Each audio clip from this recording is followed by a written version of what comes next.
Inspired by Maharishi, I have challenged 3,500 presidents of universities and colleges in the United States to stop teaching that kind of science that can be used to create weapons that burn human beings and kill human beings, since such science is a killer. And I have challenged them because teaching such science is a shame on American education. In the letter, I also pointed out that what is required is a scientific education that develops higher states of consciousness in the students, so that spontaneously all their actions will be life-supporting, and they would never ever think to do anything that could harm human life. And that Maharishi has made available such a scientific system of education in consciousness-based education, which awakens the total brain functioning of the student and unfolds the infinite potentiality of their own creative intelligence. This letter is still reaching everyone through the regular mail, but some questions have already started to come in from presidents of universities on this challenge. From a community college in West Virginia, the president there asks, "Dr. Morris, I challenge you to be specific. What sciences are you including?"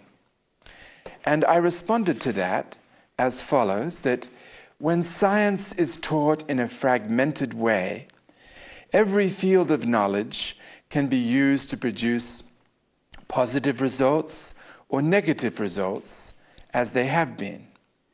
A fragmented approach where students learn only the isolated laws of nature only enlivens specific areas of the brain and never the total brain. And this partial brain development of the students results in violation of the laws of nature, that is, action that harms human life. But in the Vedic tradition of knowledge, I pointed out to this president of the college in West Virginia that Maharishi has now brought back in its completeness after many, many centuries.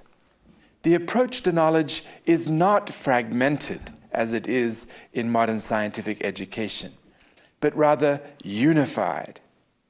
This approach, consciousness-based education, gives students the vision of knowledge from a unified level, and not only the intellectual vision of it, but the direct experience of this unified level of the laws of nature in their own silent, self-referral, transcendental consciousness, which does, in fact, awaken the total brain functioning. Students who have this unified approach to scientific knowledge, they grow in life-supporting activity, and they lose interest in the use of knowledge to harm others, even if there is money to be made in doing so.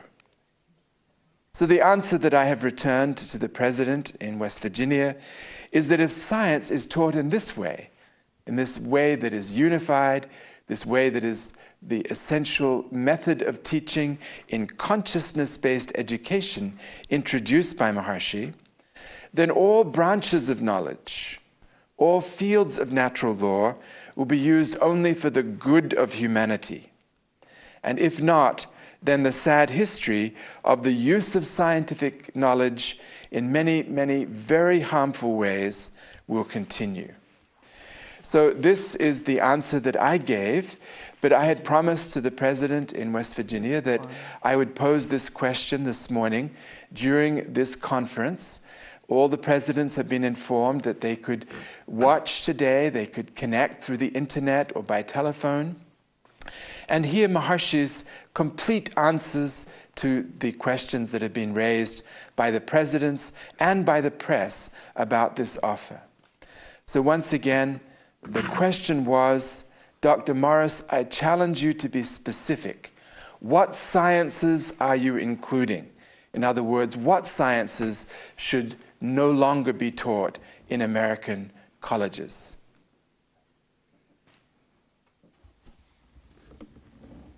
The answer of this beautiful inquiry is very simple. We take our mind to an area where all the laws of nature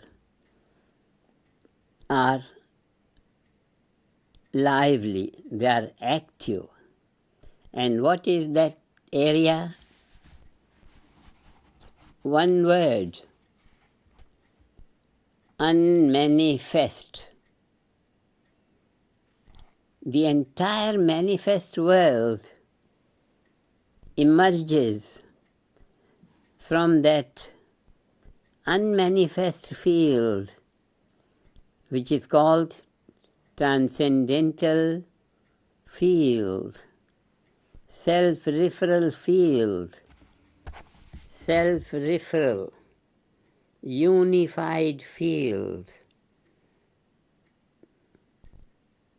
All this Vedic science is the science of that area, which in one word is unmanifest. Another word for it is Atma, the self of everyone. Another word is unified field. There is no two things there. It's only one thing. And when the conscious mind, now listen to this, this is important. When the conscious mind wakes up to this level of reality,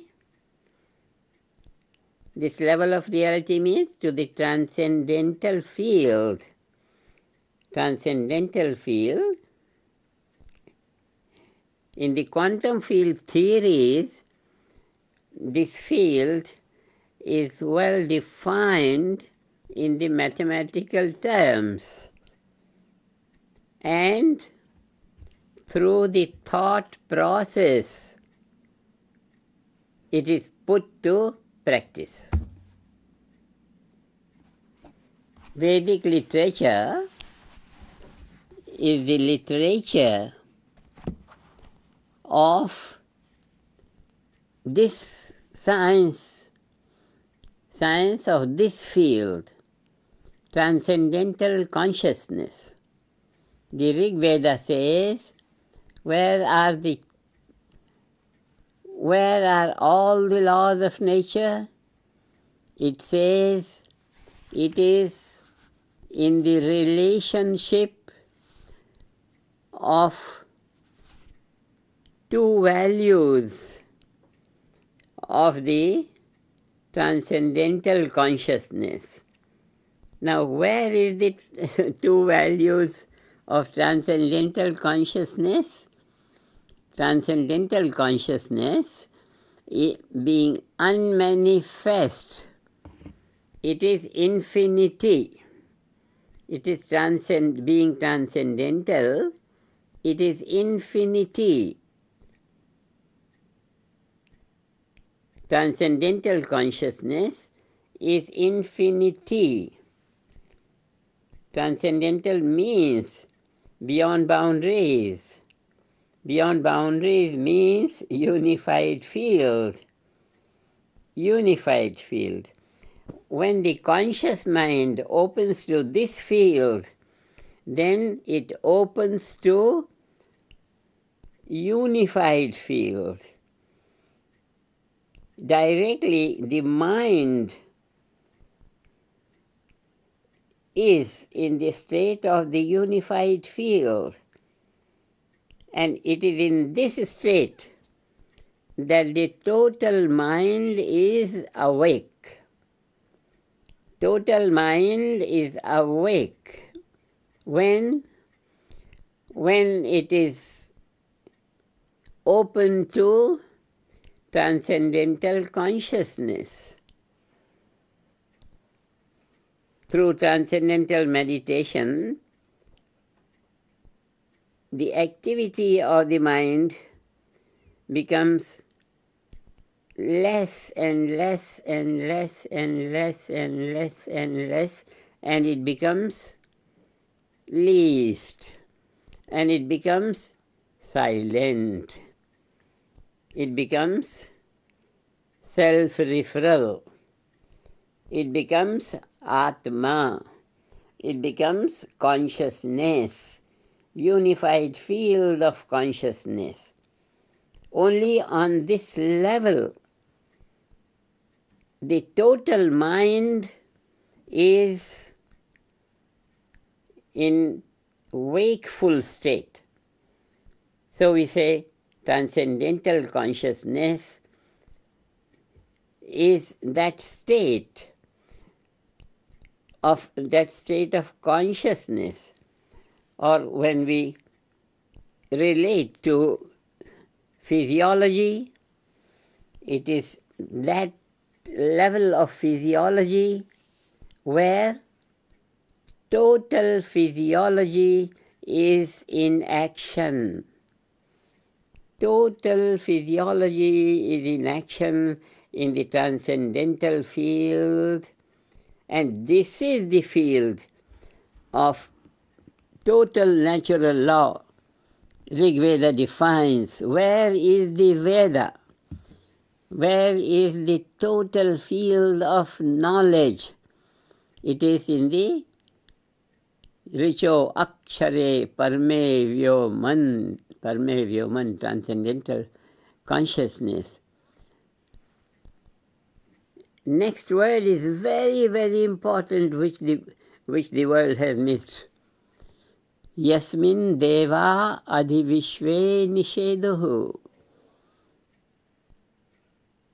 The mind is awake in the singularity, in the unified field, in the transcendental consciousness. That is why we say education, Vedic education, takes the conscious awareness to explore transcendental field of consciousness. Where is this transcendental field of consciousness? This Vedic hymn describes where it is. Richo Akshare, this is science. This is science. This is science of total natural law. How does it define?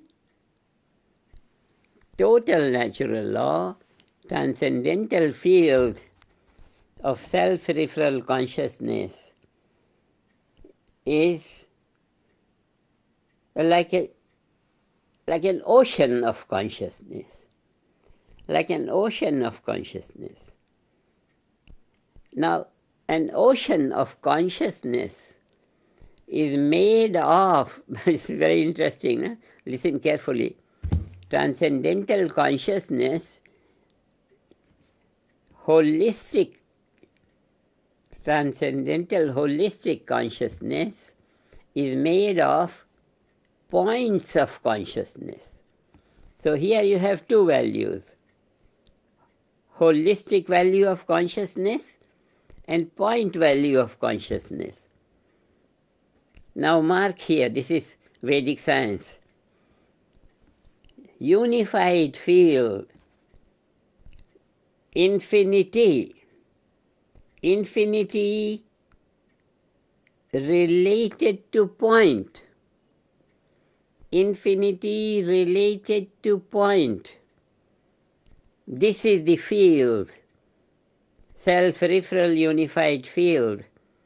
This is unified field in this area between the infinity and the point of infinity. Richo Akshare, all the richas, all the all the Vedic mantras, or we can say all the laws of nature, where they are. They are in the relationship of infinity and the point of infinity.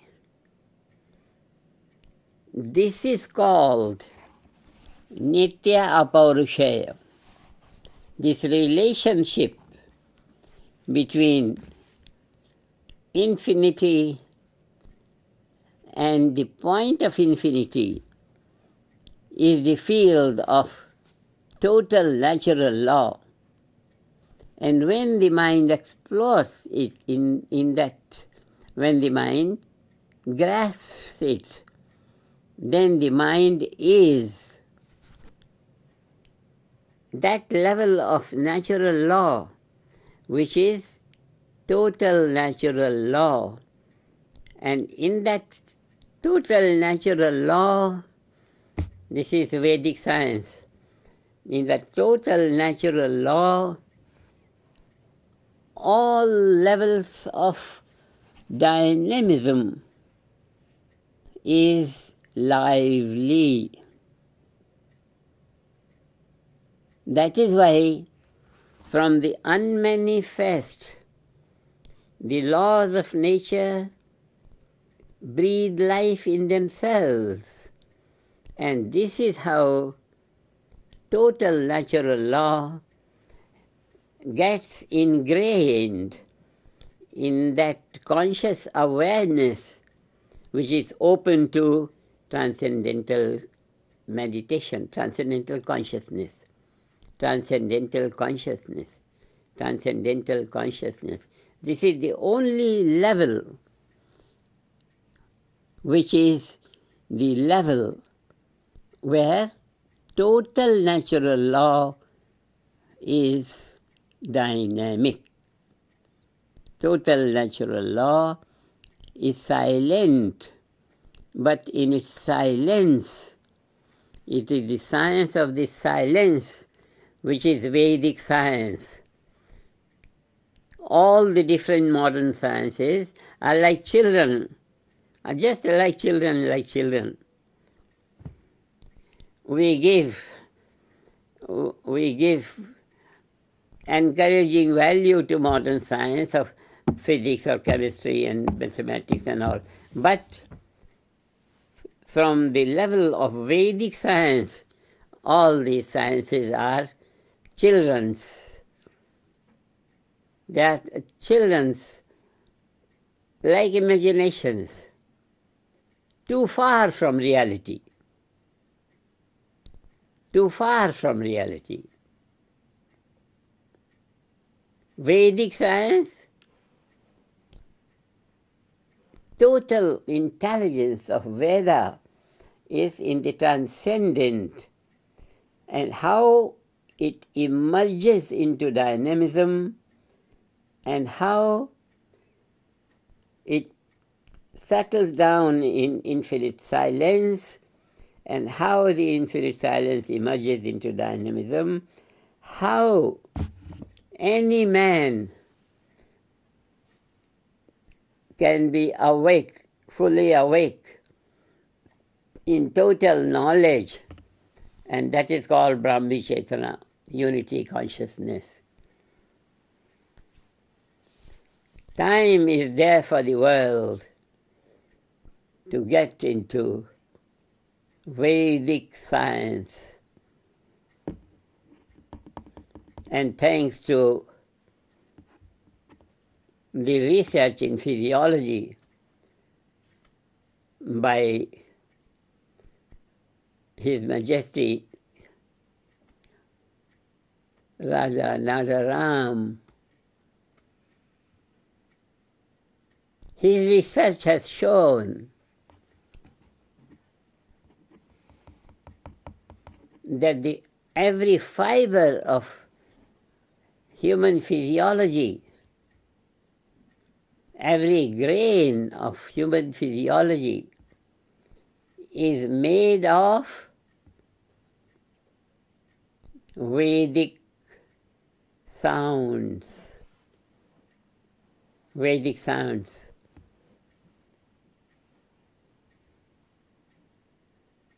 This is our achievement. Something concrete, total natural law, applied by the mind, by the intellect, by the self, and enable the mind, intellect, and the self to achieve what you would like to achieve. So opportunity is there, opportunity is there, opportunity is there. To the field of education, opportunity is there to lead every child to open his whole physiology to this level of unified field. We call it from the level of modern science, or realistically defined in terms of Atma, in terms of Ved, in terms of creativity. It says, Vedaham, I am the Ved, Shariroham, Shariram Deva Mandiram. The body is the home of all creative intelligences. Names are there, forms are there. Shiva, Vishnu, Devi, Surya, Ganesh. When people don't know, they don't know. But we don't live the ignorance of other people. We live our own knowledge. Different world is going to be our world, not today's world, which is a shame. We don't want to talk about it. So this I have explained how total natural law functions at every point in creation. And at every point in creation and in the holistic field of creation is the total natural law functions. And that is why all the laws of nature are always satisfied with whatever activity in nature. We say nature, nature, nature, nature.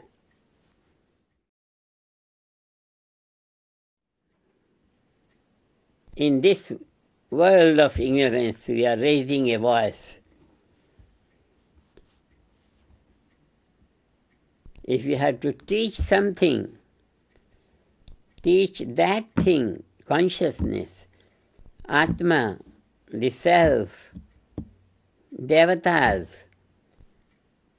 Teach to the students the authority and power of natural law, the light of God. Otherwise, life is yours, fine. Life is yours, you live whatever you want to do.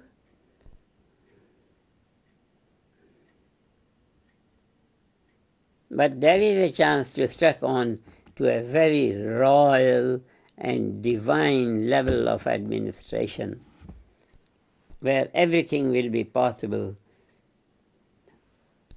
with the groups that we are going to create now, peace palaces. We are going to create a few thousand knowledgeable people, and they will create an atmosphere of harmony and all that. So let us aspire for it. So the challenge from that president to Dr.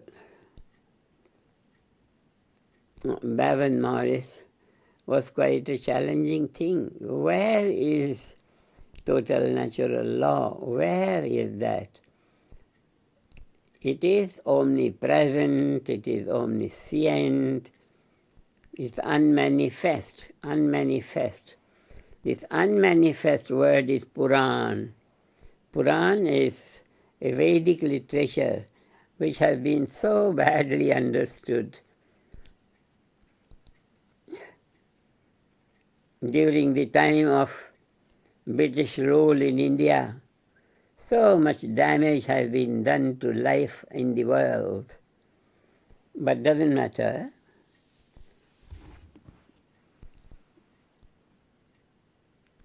The night passes away and the dawn again comes.